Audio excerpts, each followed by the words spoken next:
It looks so effortless when he's shooting. Everything is so smooth, so controlled. It's really why he's one of the best in the world.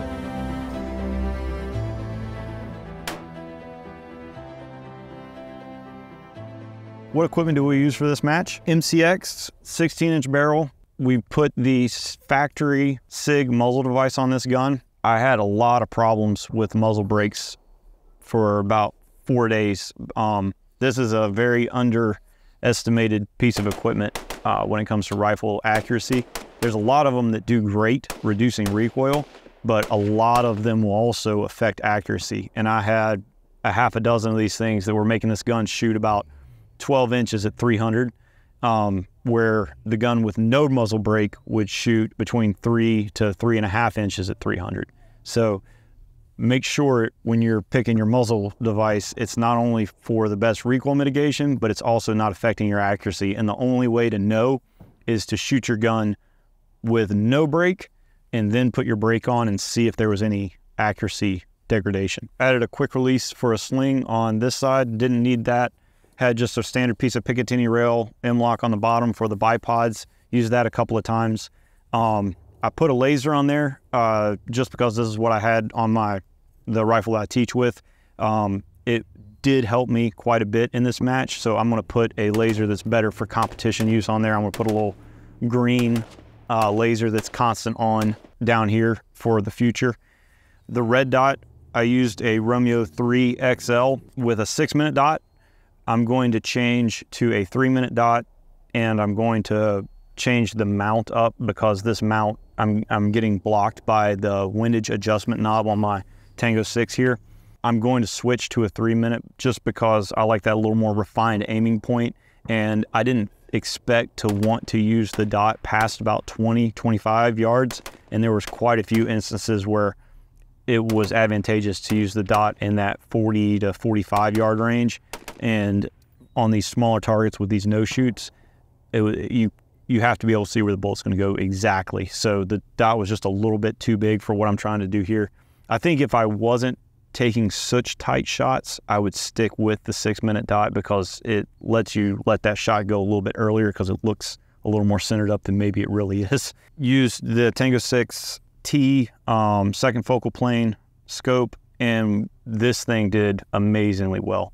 So a lot of times these scopes really aren't built for dialing, and I dialed this scope almost every single stage because of those tight shots. Even when I had a target at, like, you know, last stage, I think it was at like 37 yards was the tightest shot. So I just dialed for 37 yards, which was like 1.4 mils. So then I could hold dead center on that target of where I wanted to hit and not have to compensate for holdovers or hold unders. And even though it's only an inch on a lot of these targets, that really matters. The other great thing that this scope allows me to do is it has mil holds on the horizontal stadia. So on this last long range stage that we had, I was holding about 1.5 mils, almost 2 mils of wind at 550.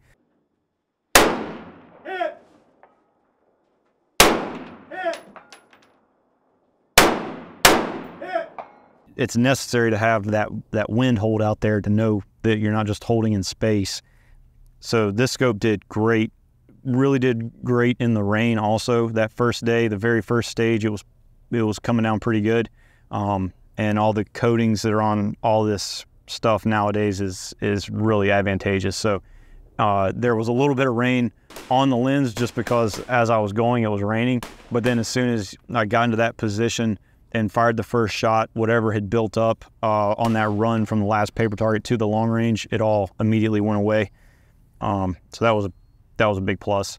Have a throw lever on the scope.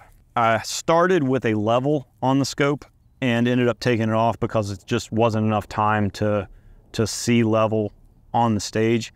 But I think I'm gonna add it on and bring it in the future just to continue to mess with it, because I think where it really helps is when you've got, you know, a sloped terrain and then some additional sloped terrain, and you're on a bad position and your brain can't really determine what true up and down is. When you take your sight picture when you're loading and making ready, I'll be able to turn that level on and look and just see if what I think is leveled is actually level, and then that'll be enough information to get me through, because just a couple of degrees off at 540 with these guns is, you know, a few inches, and it's enough to pull you off of these smaller targets. So being level generally with a carbine is not that big of an issue, but when you're talking some pretty significant distance and relatively small targets, it really starts to matter quickly. Got the buttstock on this MCX from the Cross rifle, which is an absolute must for what we're doing.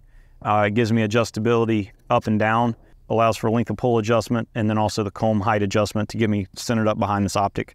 Everything else is pretty much stock on this gun, and I was shooting 77 grain Sierra Match Kings in our 77 grain 5.56 load, and I was using 55 grain ballistic tips for all the paper up close. The 55 grains allow for slightly less lead on these moving targets. It's microscopic, but every little bit helps. But then also it gives me some reduced recoil. So the ammo, both ammos are extremely accurate. The 55s give me that little bit less recoil, and that's why I use them up close. And then I use the 77s, not only for wind, beating the wind out there and good trajectory, but also that extra energy really rings the steel and gets the RO the ability to call the hit quicker, because I've been in situations where guys have shot those long targets with the light bullets and they don't really move the target.